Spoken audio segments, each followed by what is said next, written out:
चतुर्थी का जो व्रत करने वाली होती हैं, जो चतुर्थी का पूजन करने वाली होती हैं, उनके भीतर का एक भाव होता है कि जैसे ही शाम का समय आए चंद्रदेव का पूजन करें, चंद्र जब प्रकट हो जाए, कलश भर लिया, उसके नीचे आखा दाना रख दिया, चावल गेहूँ जो भी आप रखते हो पूजन के लिए, ऊपर पात्र आदि रख दिया जलाशय, फिर अपन ने घी का दिया लगाकर पूजन भी कर ली। तो जो चतुर्थी का पूजन करने वाली होती हैं, जो चतुर्थी का नियम व्रत धारण करने वाली होती हैं, बड़ी बड़ी चतुर्थियाँ करती हैं या उसका नियम धारण करती हैं, तो चतुर्थी का जो पूजन करती है वो किस चीज के लिए होता है? केवल संतान, पुत्र, परिवार, हमारा कुटुंब, हम जिस कुल में हैं, हमारा कुल वैभव की ओर बढ़े, संपदा की ओर बढ़े और उसकी आयु बढ़े,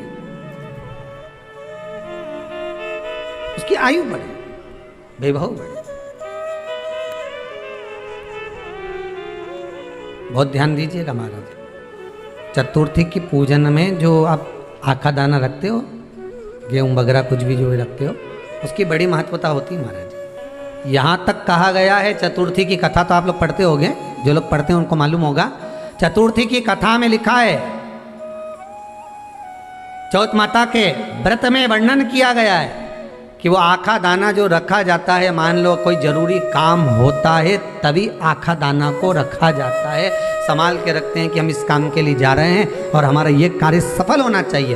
तो जिसने चतुर्थी का व्रत करा है, जिसने चंद्रदेव का पूजन करा, चतुर्थी का व्रत करा, वो गणेश जी से विनती करके वहां से 2-4 आखा दाना उठा ले और जो व्यक्ति का काम अटक रहा है अपने ही घर का, पर दूसरे कुल को नहीं देना, अपने कुल के अंतर्गत जो काम अटक रहा है उसकी जेब में, उसके पल्लू में उस चीज़ को रख दिया जाए। तो चतुर्थी जो अगली आती है, जैसे आप महीने की करते हो तो महीने की, और आप जैसे करते हो कि 4 अलग बड़ी बड़ी चतुर्थी करते हो तो उसके अनुसार आपका कार्य सिद्ध होता ही है। उस आखे दाने का इतना महत्व होता है क्योंकि चतुर्थी का व्रत करने वाली माता जब व्रत करती है तो स्वयं चतुर्थी की कथा में लिखा हुआ है कि पार्वती जी गणेश जी से चतुर्थी की कथा बचवाती। चतुर्थी की कथा बाची किसने थी? स्वयं गणेश जी महाराज ने। और सुनी किसने थी? माता पार्वती। बाचने वाले गणेश जी थे, सुनने वाली माता पार्वती।